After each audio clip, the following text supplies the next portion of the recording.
Thomas,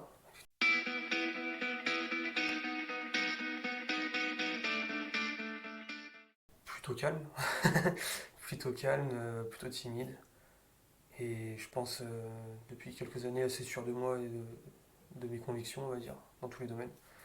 C'est comme ça que je me définirais le plus simplement. Comme tous les HPI, on se sent différent, mais en fait, maintenant qu'on a les mots dessus dans la science, on va dire, on le sait tous au fond de nous. Et, euh, et du coup, HPI peut être relié à trouble du spectre autistique, enfin, parce que du coup, on n'est plus autiste aujourd'hui, on a un trouble du spectre autistique qui va de très léger trouble du coup HPI à carrément Asperger ou juste incapacité d'être dans le monde social actuel.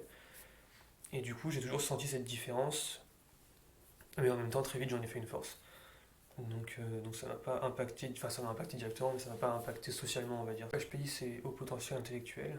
Alors aujourd'hui, on le détecte beaucoup parce que c'est plus à la mode, on va dire. Surtout qu'on s'est rendu compte que ça fait des années qu'on faisait rien pour des élèves qu'on considérait insolents, hyperactifs ou quasiment autistes ou comme ça, et du coup on les mettait dans des cases qui n'avaient pas de sens parce qu'en fait ils étaient juste trop intelligents par rapport aux cases qu'on formatait pour eux. Et moi je l'ai toujours senti comme ça, j'ai toujours senti que je percutais plus vite, que tout ce qu'on me demandait de faire je le faisais plus vite, mais de ce que je vois et de ce que certains dans la santé peuvent me dire, je serais plutôt au tout début du trouble autistique que juste HPI. Et du coup, ça paraît logique en fait, parce que genre la foule, j'aime pas, quand il y a trop de monde, j'aime pas. Être en lumière, j'aime pas spécialement ça. Après, je sais que dans mon cas, je l'ai plutôt bien géré. Mais en discutant avec beaucoup de gens HPI, parce qu'il s'avère que quand on est HPI, on a quand même une grosse tendance à s'entourer de d'autres personnes HPI. Je sais que les autres ont une expérience totalement différente, quoi. Ils ont ce côté, ils se sentaient isolés, pas compris, ou alors très turbulents, hyperactifs, hyper émotionnels. Et ça peut vraiment impacter une vie, mais vraiment, je pense profondément. Ça peut faire passer pour bizarre, du coup, parce qu'effectivement, il n'y a pas trop de filtres dans les propos comme ça. Enfin, après, j'ai quand même des conventions sociales, donc je sais quand il y a des trucs qu'il faut dire, des trucs qu'il faut pas dire. Mais j'ai pas ce raisonnement immédiat de est-ce que ça va choquer les gens ou est-ce que ça peut faire de la peine ou comme ça. Genre si la chose me paraît logique, je dis la chose. Et j'ai ce truc très binaire du coup de c'est logique, c'est pas logique, ça marche pas. Donc je pense que ça aide pas mal dans la vie pour aller vite, aller bien, être précis sur les projets et tout ça. Après sur les relations personnelles, j'essaie de faire des efforts pour être mettre plus de forme. Je suis très rationnel, donc j'aime bien contrôler les choses. S'il y a un truc qu'on ne contrôle pas, c'est les émotions. Et je pense que le HPI du coup fonctionne par imagination pour certains. Moi, c'est clairement le cas. En même temps, sans imagination, je pourrais pas créer de choses. Et du coup, comme pour moi, c'est une des premières choses à faire dans ma vie, créer des choses. Il me faut de l'imagination derrière, et du coup, c'est super, super important. Clairement, je fais tout au feeling. Après, il s'avère que là, mon feeling est très pragmatique avec des études de situation comme ça. Ce qui est assez perturbant parce qu'en fait, mon feeling n'est pas vraiment un feeling, c'est vraiment juste. Je pense qu'inconsciemment, je classe très vite les choses et pour moi, c'est avant tout ouais, un mode de pensée euh, très rationnel en fait. Hein. C'est de la philosophie rationnelle au final, c'est vraiment ça. Mais ouais, je sais pas, c'est comme ça que je fonctionne. J'ai toujours fonctionné comme ça en fait, sans même m'en rendre compte. Et du coup, cet instinct et ce feeling, j'adore le fait qu'il marche bien en fait. Ce côté anticipation, j'adore ça. Parce que je déteste être surpris. Tout ce qui est anniversaire surprise et tout, on peut oublier, ça me rend dingue. Par exemple, si je rentre du boulot et qu'il y a, je sais pas, quelqu'un qui passe à la maison pour boire un café ou comme ça et que c'était pas prévu, ça va chambouler tout mon plan que je me crée en fait dans ma tête. Je fonctionne vraiment par anticipation, encore une fois, surtout même sur la journée. Et du coup, ce côté surprise, en fait, ça casse le tableau que j'ai fait, on va dire, entre gros guillemets. Mais je pense que ça vient vraiment du trouble autistique pour ça, enfin, HPI trouble autistique. Ou juste pour moi, avoir quelque chose qui ne fonctionne pas comme il était censé fonctionner, ou plus ou moins comme il était censé fonctionner, ça n'est pas possible en fait, genre dans mon cerveau ça ne marche pas. Si j'arrive à savoir vers quoi on va, ça permet de mieux construire, mieux anticiper ce qui pourrait arriver, et du coup de mieux se construire un avenir plus simple, plus renforcé, et plus apte à recevoir des turbulences diverses et variées. Quoi. Je pense que ça serait de trop garder pour moi les choses, et d'attendre un peu genre bombe à retardement, vraiment d'attendre que les choses soient plus acceptables pour vraiment exploser. Et du coup, ça entraîne le deuxième défaut qui est que si ça explose vraiment. Alors sans violence réelle, hein, mais juste psychologiquement, ça serait trop quoi.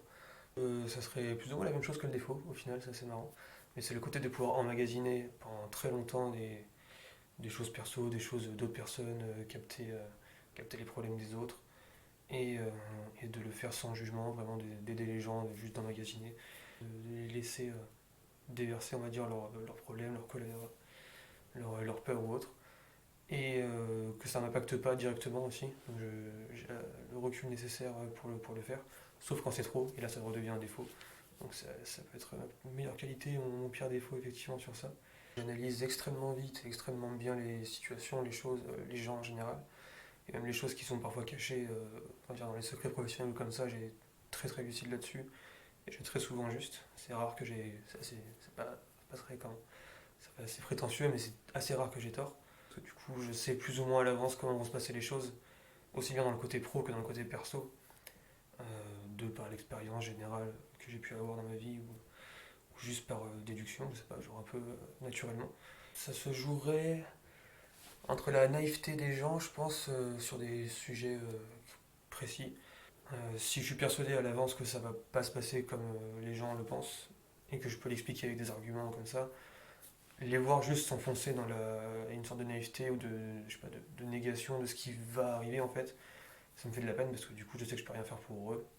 Et du coup je les laisse s'enfoncer un peu dans leur mirage. En même temps je sais que ça leur fait du bien de ne pas affronter la réalité directement. Le côté fanatique qu'ont certains en général à vouloir détruire le reste, que ce soit sur internet, dans la vraie vie, avec la cancel culture ou tous ces trucs là. Ça fait un peu de peine de voir voilà, le manque de discernement, je sais pas, de réflexion comme ça, ce genre de choses. Et quand les films que je vais voir au cinéma sont bons, ça déjà c'est quand même pas mal. Quand tu réussis à enfin aboutir à un projet perso, un projet pro, ou même juste dans la vie de tous les jours, hein, réussir à faire des choses, c'est quand même vachement cool. Voir les gens qu'on aime aussi ou qui nous entourent être heureux ou savoir que ce qu'on a fait les a aidés et que du coup maintenant ils peuvent s'en sortir tout seuls ou comme ça procure de la joie ou même en général partager un bon repas avec des proches ou de la famille ou des amis. Il y a le cinéma clairement, du coup tout ce qui est comics en général, les jeux vidéo, la culture en vrai en général, même si j'ai pas une méga grande connaissance des peintures, de la littérature ou comme ça.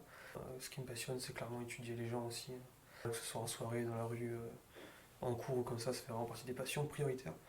Et après la pop culture en général, en vrai, hein, même avec un ami on fait des petites vidéos sur internet ou comme ça, un peu style podcast, débat de pop culture. Et le fait de voilà, prendre une caméra, prendre un micro, gérer un peu les angles, faire du montage, tout ça, ça fait partie des passions aussi, parce que j'adore ça, quoi. C'est de la création en fait. Pareil, écrire deux trois même si c'est que cinq six pages d'une histoire que je finirai jamais. Juste créer quelque chose, ça me plaît bien. Et après, un truc qui me passionne aussi énormément, c'est le foot. Mais étonnamment, la partie sombre du foot, vraiment tout ce qui se passe derrière, les investisseurs obscurs, la manipulation, le terrorisme, les détournements de fonds, les détournements de mineurs et tout, enfin toutes les affaires sombres du foot. C'est un truc qui me passionne. Et du coup, naturellement, j'avais déjà on va dire une attirance pour ça, mais ça m'a aussi amené à la politique. Et j'adore la politique, vraiment, c'est une grosse passion. Et clairement, un jour, il y aura une carrière politique derrière, même mineure, mais il y aura un truc politique derrière. De toute façon, je pense que quand on fait de la sociologie, on finit toujours dans la politique au bout d'un moment, donc ça arrivera un jour ou l'autre. Je dirais que la sociologie, pour faire super simple, c'est l'étude des sociétés et de ce qui la compose. Et le gros avantage de la sociologie, c'est qu'on peut plus ou moins caler tout ce qu'on veut dedans. Tant que c'est relié à un sujet de société ou à un fait de société, on peut le faire. Et du coup, ça me fait kiffer parce que j'ai une grande liberté. Je déteste le fait d'être enfermé et d'être cantonné à quelque chose. Le côté liberté, j'adore ça et ça permet de créer un peu ce qu'on veut. C'est une discipline qui est assez ancienne, mais au final qui est exploitée que récemment. Donc il y a encore plein de choses à découvrir, ou du moins à expliquer. Quand on arrive en sociologie, on dit souvent que le sociologue a pour mission de se mettre en dehors de la société pour l'observer. On n'est théoriquement pas censé prendre parti, même si dans les faits, c'est impossible de prendre parti pour un sujet ou un autre.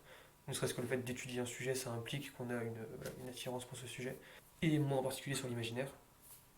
Donc ça va de vraiment tout ce qu'on peut rentrer dans l'imaginaire, quoi. Du rêve à la religion, à l'art, ça peut être le cinéma, ça peut être la représentation des images par exemple, ce que ça peut donner comme impact, et toutes les constructions qu'on a intégrées, comment est-ce qu'elles peuvent impacter notre société en général.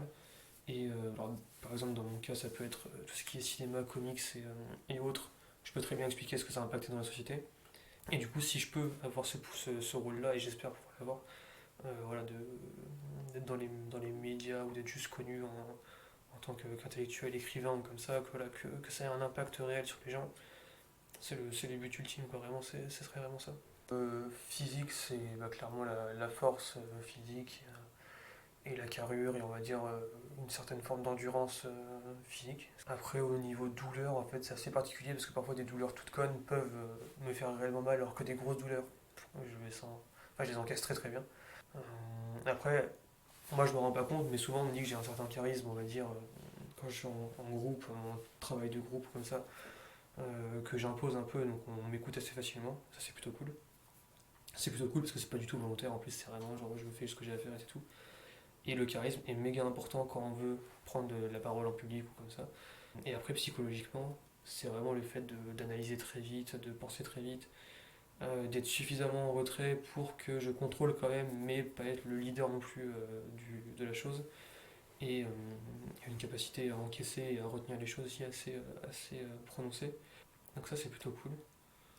Et après, je pense que le fait d'être intelligent, du coup, amène à beaucoup de lucidité sur plein de sujets et ça évite pas mal de déceptions, de désillusions personnelles, professionnelles, sur plein de sujets en fait. Donc ouais, ce serait vraiment ça, ce serait force de l'esprit en fait en général. Vraiment en général, c'est ça. Étonnamment, l'honneur. Même s'il y en a de moins en moins qui en ont, mais l'honneur, j'aime bien ça. Déjà parce que du coup, ça veut dire qu'en grande partie, tu peux faire confiance à la personne. Donc pour bosser, c'est méga important. Pour d'autres relations, la confiance c'est primordial. Donc ce qui est extra professionnel, c'est primordial la confiance. Mais on va dire que chez les autres en général, c'est clairement l'honneur qui induit du coup la confiance, le respect, le- les services mutuels qu'on peut se rendre et tout ça. Je pense que les gens comme moi, on ne peut pas fonctionner avec des personnes qui sont pas comme nous en fait en réalité. Enfin, du moins fonctionner à long terme. Fonctionner en tant que pote, pas de soucis comme ça. Mais, ou même au travail, mais fonctionner à long terme, c'est pas possible, je pense. Il faut qu'on ait les mêmes conditions cérébrales, on va dire, pour y arriver. Je dirais quelque chose qu'on mérite. Genre, je sais pas, on a fait un puzzle de 2000 pièces, on a fini le puzzle. Bah, ce puzzle-là, en tant que tel, c'est un bout de carton, on s'en fout. Mais le fait de l'avoir fait, d'avoir vraiment pris du temps, ça crée un objet de valeur pour moi. Et ça crée quelque chose de valorisant, un acte de valeur. Ça s'applique à absolument tout, quoi, vraiment dans la vie. Dès que c'est de l'investissement personnel, ça a de la valeur. Et donc forcément les relations familiales, c'est de l'investissement personnel, donc ça a de la valeur. Les relations de collègues au travail, tout ce qui est relations professionnelles, s'il y a un vrai investissement derrière, un vrai respect comme ça a de la valeur. Et que peu importe ce qu'on fait, tant que ça crée quelque chose qui aura un impact, que ce soit sur deux personnes ou 10 000, ça a de la valeur. Il faut tout voir au niveau de l'échelle qu'on utilise en fait.